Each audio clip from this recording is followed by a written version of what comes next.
Not much is known about the Jomon rituals and their spiritual world, but we can get an idea from the many excavated artifacts and burial sites. Most we derive from the potteries and dogu, or figurines.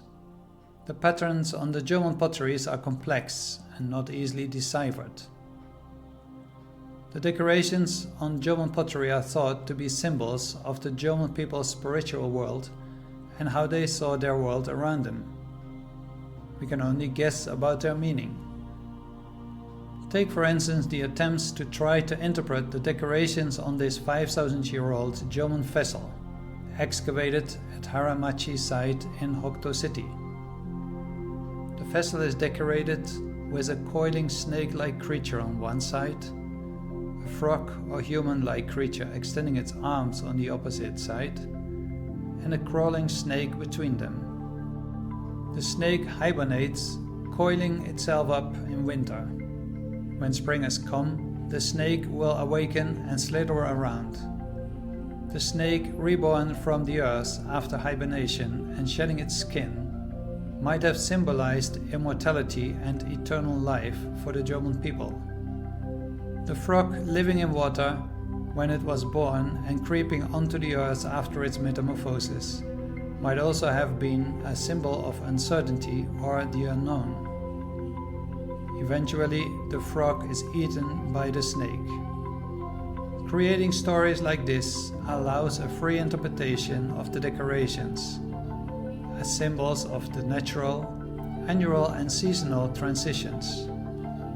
At the top of the pot's rim are symbols that may represent a coiling snake and an egg. The symbols represent a celebration of life, as potteries will produce edible foods when used as cooking utensils in fire. The Jomon people used different burial styles.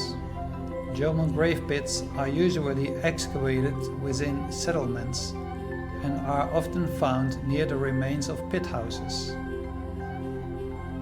Jar burials of infants was common in most places in the Japanese archipelago from the early Jomon period on.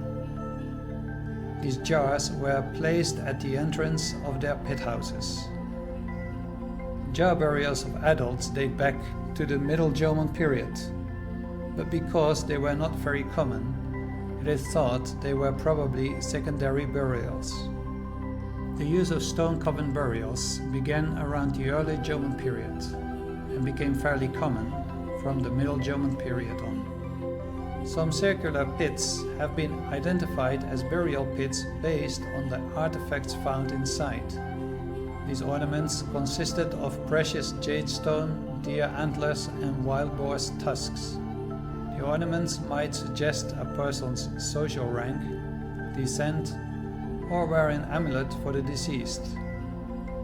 In many larger burial sites and stone circles, stone phallus-shaped objects have been found. These objects were mostly placed at the center of the circles. Smaller, handheld rods and sword-shaped rods have been found dating back to the late and final Jomon period. The meaning of these rods is unclear. They may have been a symbol for male sexuality and fertility.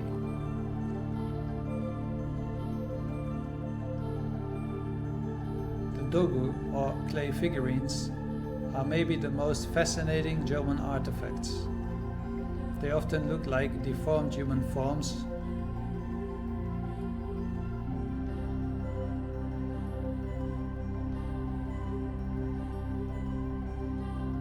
or pregnant females. Most excavated dogu were scattered around in pieces.